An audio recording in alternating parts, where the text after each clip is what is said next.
moving everything to the edge allows you to do all of the processing at the edge, which is really important for, especially for like medical devices and things where privacy is of great importance.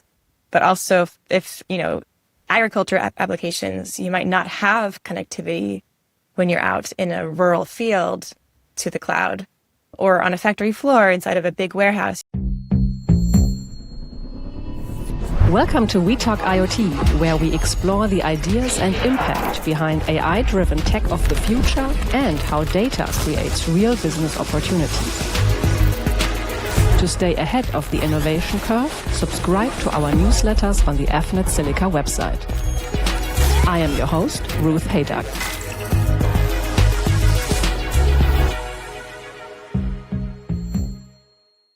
Artificial intelligence is moving to the edge. Factory floors, agricultural fields, remote industrial sites, where decisions happen in milliseconds and network connections aren't guaranteed.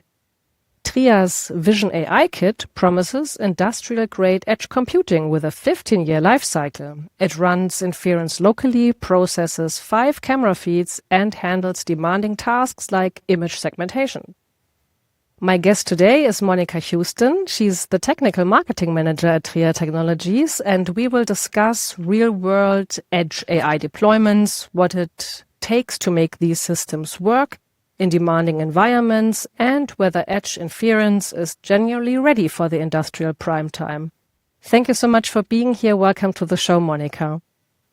Thank you for having me. Monica, what's your background and what are your customers telling you about their edge AI challenges right now? Yeah, I used to work for Hackster.io, which is a hardware community for hardware hackers is what we called it. And then we were acquired by Avnet and I ended up moving to Tria. And I have a master's in computer science.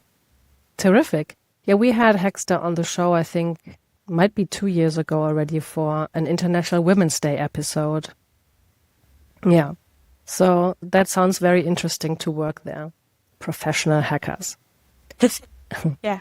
Our main focus today is the Vision AI kit I've mentioned. Walk me through what this AI kit actually does. So the Vision AI kit uses the Qualcomm QCS 6490 processor inside, which is an edge AI processor. It has a neural processing unit, or they call it a hexagon tensor processor, that is able to efficiently run inference.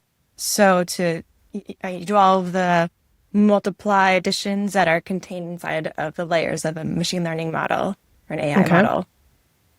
And it also has a GPU, VPU, video processing unit. It's excellent for multimedia. It's also able to process 5 MIPI streams at once. It has 5 ISPs for MIPI cameras. So it's able to process a lot of image data at once. And because of that, it's really useful for applications like industrial robotics, where you might need to be using a lot of camera data to, for instance, just figure out where you are in space, or figure out if something's coming at you, if you need to avoid it. So it's a great board for all of these use cases. Yeah, since you mentioned robotics and self-navigating systems, what are these being used for and why does edge processing matter then? So edge processing is really important. Robotics requires a lot of different sensor feeds oftentimes. So you might be using camera data as well as possibly a LiDAR data. You might even be using some sort of IMU, like accelerometer or a gyroscope. So you're taking in a lot of different sensor data and combining it to figure out where you are in space, in 3D space. And you need processing power for that. You also need to have good power efficiency. So this board is excellent with, compared to similar boards, it has really excellent power efficiency, which is vital for edge AI when you're on battery power, especially. And then you also need reliable connectivity. So this board has excellent Wi-Fi and Bluetooth 5, so it's great for connecting when you need to connect. And also flexible and scalable. This is a smart platform, which means that it's an open source form factor. So customers can buy the actual hardware and then they can design. So it's actually two different parts. There's a SOM and a baseboard. And so the system on module part, it's quite complex with these AI chips to build a SOM like this. If you're kind of, like an OEM, it can be quite hard to do this chip down design. So by creating this SOM, and then you can customize a baseboard for the SOM, it kind of gives you this mix and match capability where you're able to get the hard parts already been done for you, and then you just need to create your customized baseboard that pins out all of the things that you need and has the form factor that you would like. Sorry, for our not so tech savvy listeners, what's a SOM? System on module. Oh, so that's where the actual Perfect. processor is located. Oh, I got it. Is there a latency difference between edge inference and cloud processing for real-time decisions? Or is that not relevant? There's definitely a latency difference, yes. So Edge AI is actually taking it off the cloud onto the board to remove that latency difference. So previously, before we had Edge AI boards, which was not that long ago, like 2 or 3 years ago, we didn't really have these NPUs yet. People were doing cloud-connected inference, and there was latency difference. There's also privacy concerns, connectivity concerns. So moving everything to the edge allows you to do all of the processing at the edge, which is really important especially for like medical devices and things where privacy is of great importance.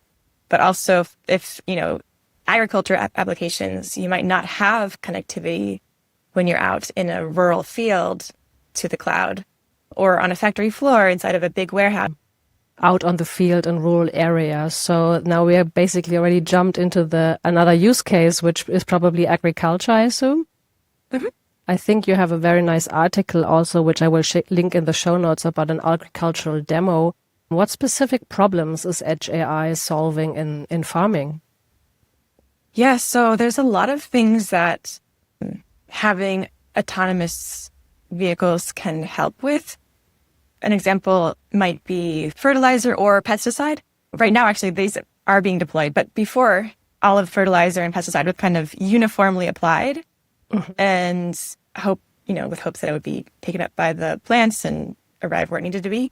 Now it can actually be spot treated by using vision models that are able to detect where the pests are or so you can actually use a vision model to see, this area needs more water or this area needs more pesticide and do spot treatments, which avoids overuse of pesticides, which not only saves money, but it's also much better for the environment. Oh, that's terrific. So the Vision AI kit does not go into the machine or the tractor. It will be somewhere on the field monitoring the plants and the growth. So it might go onto the tractor arm, like these giant tractors that have these big arms that have the sprayers on them. It might actually go onto that arm. Or the cameras will go onto that arm, and the Vision AI kit could be on the tractor itself. Yeah, that brings us to the point where you mentioned that they're also designed for physically demanding environments. That would be one such case, right? Or what other conditions are we talking about? What can we put this Vision AI kit through? So besides the Vision AI kit, Tria also makes a lot of HMI things, and they specialize in really harsh environments for their touch screens. So we can add a touch screen to it for environments that are freezing or where you need gloves, or dusty, specialized environments. And also hot and cold. I forget the actual rating for heat and cold, but it's definitely quite high. And what other agricultural use cases are there? Do you have more deployment examples you can talk about at this stage? Yeah, some of the really interesting robotics applications are autonomous vehicles. This is useful for agriculture also. When you have a vehicle with a person on it, you have to think about safety concerns and making sure that it's crash rated. It has to be quite a large vehicle for a person to sit on top of it. If it's a tractor that's autonomous, it can be much smaller. You see these very small autonomous agricultural robots, and they compact the soil much less. So they're better for the soil health, and they can get to places where a large tractor might not be able to get. And that's made possible by a lot of different algorithms. So there's an algorithm called VSLAM, which is a subset of SLAM. SLAM is simultaneous location and mapping. Okay. So the robot is figuring out where it is in space and creating sort of a map of where it is, where it has been, so that it doesn't, like your Roomba does this. Yeah, I was just thinking like my vacuum robot does. Yeah, exactly. Yeah. So VSLAM is a type of SLAM that relies on the camera data to figure out where it is in space. And so because of the camera pickup capabilities is really good at VSLAM. There's also other localization techniques that are included in the SDK, software developer kit. And so there's depth from stereo is one application that you're figuring out depth. So you can do obstacle avoidance based on two cameras, just like how our eyes work. That we're able to know where we are in 3D space because we have eyes that are set apart at this distance, and we're able to calculate the distance we are from objects. That we can do that with two cameras. But we can also do that with one camera. So there's also mono depth, which is using a single camera. So these AI models have been trained on hundreds of thousands of images that have some sort of depth measurement. Oftentimes, they'll actually just use 3D movies to do this. And that allows us to create these single camera depth estimation models. Okay. So that's really cool. So with autonomous vehicles, you mean, for example, also robots that run around by themselves in smart factories, or are we also talking self-driving cars, or both? More robots that run around by themselves in smart factories. Self-driving cars is a different use case because it requires, like a lot of pedestrian safety, and you hear about, it's a lot of legal stuff also. This is more factory floor robots, agricultural robots, these sort of use cases where there's not dozens of pedestrians and dogs and people out. Legal suits waiting to happen. Yeah. Exactly. What are companies actually monitoring and optimizing with this technology? There's definitely robotics applications. So customers that are using these for robot arms, like factory robot arms, agricultural uses, autonomous mobile robots. These are all use cases that are actually happening. Cool. And what results are they seeing? Do you get feedback from your customers saying, great, this has solved problem XYZ that we've been having for years? I have read some use cases. One use case was for a company trying to choose a board. They needed LiDAR, multiple 4K cameras, and sensors to enable navigation, object recognition, and manipulation for a robot arm. This board was able to handle all of that with its intensive graphics processing, VPU and GPU, to do real-time visual recognition that enabled all of the grasping that you would need in a robot arm and manipulation recognition. Is it hard to deploy this? A robotic arm? The Edge AI or the Vision Kit? Oh, okay. So we are working on a lot of documentation for various different use cases. Qualcomm also has a ton of documentation. I've used Qualcomm boards in the past, many years ago, and I remember being kind of frustrated with their documentation. So when I heard that we were going to be working with Qualcomm again last year, I guess it was, I was kind of prepared for the worst. Yeah. But I was really pleasantly surprised with the quality of the documentation that they have now and the depth. I mean, there's just so much of it. That is the one problem, is that there's maybe too much documentation. There's going to be too much documentation, but there's just a lot of different ways to use this board, and it goes very, very in depth. Okay.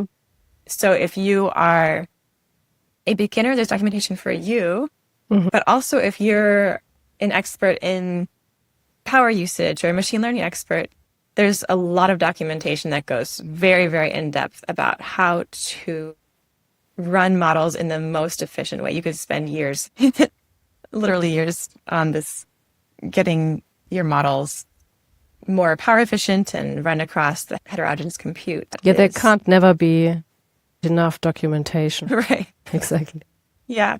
So our goal on my team is to make it a little bit easier to navigate by providing some of the use cases that our board is most known for or useful for, as well as find new creative uses for it and document those and create demos and applications for those. Is there something new you're working on right now that you're most excited about? Yes, we are working on some of these robotics applications. So the board actually comes with ROS2, which some people may know as Robotics Operating System. It's not actually an operating system. It's actually a set of software tools and libraries that enable robotics. And a lot of robotics companies are using it. It's open source. And so we are doing a couple different ROS2 applications. Right now we're working on a robot that, like an autonomous mobile robot. And then we also have planned a robotic arm. That's cool. Yeah. So you get to play around all day with some new gadgets. Yes. That sounds fun. Is there are there any obstacles when trying to implement this where people typically stumble despite all the documentation? Deploying models to the edge can be difficult. Right now we're using Edge Impulse, which is a browser-based software that allows you to train a model, optimize it for your edge device, and then deploy it to your edge device with just a couple of clicks. And so this really makes it so much easier. Okay. And Qualcomm recently actually acquired Edge Impulse, which was huge. So this makes it so much easier versus in the past, you might have to, or currently if you really want to go super in depth and get all the custom operators, you'd have to take your model, convert it to one format, convert it to another format usually, and then spend a lot of time optimizing it, quantizing it, doing all these things to make it more power efficient and able to run on different parts of the hardware. And that can take a lot of time because there's a lot of different choices that can make your model more efficient. And it's more of an art than a science oftentimes. Okay. Yes. So that can be very time consuming, and Edge Impulse, I'm so grateful for it and making it a lot easier. Okay. And I think we've talked about a 15-year life cycle. Does that hold up when systems run continuously in harsh conditions? So we offer support 15 years. So I guess it kind of depends on the harsh conditions. Sure. Yeah. Fair enough. Yeah. But we do offer support over the life cycle. So that's the main benefit. But although that does sound long in today's AI age where things change every week, right? Yeah, with like planned obsolescence. But I hope that this will be a board that can be used for the long term. It will be. And 5 cameras, boards, ruggedized. This sounds like a very expensive solution. Or is it? So the price point for the kit includes the power supply, it has a heatsink, and then it also includes a 12 megapixel MIPI camera. So you can get started right away with the camera applications. And the whole kit is about $700. Okay. And that doesn't sound like a lot, right? Compared to some boards, no. Okay. Yeah. Do you have it next to you? For I the listeners do. who join us on YouTube, we can actually show it. And for the listeners on the podcast platforms, they can maybe switch to YouTube later and check it out. It looks like a Raspberry Pi. If Yeah, I'm allowed to say that. Yes, you are. No, it does have this like 40-pin connector similar to what a Raspberry Pi has. Yeah. It's a little bit bigger form factor, Okay. just the smart form factor. So you can see here, there's 2 different boards and then there's a heatsink. So here's the base board on the bottom, this SOM that has the silicon chip, on the top. And then on top of that, there's the heat sink because that's where all the heat is coming from, this chip. Mm. Yeah, and then terrific. it has this GPIO. It has Ethernet, USB-C for both power and programming.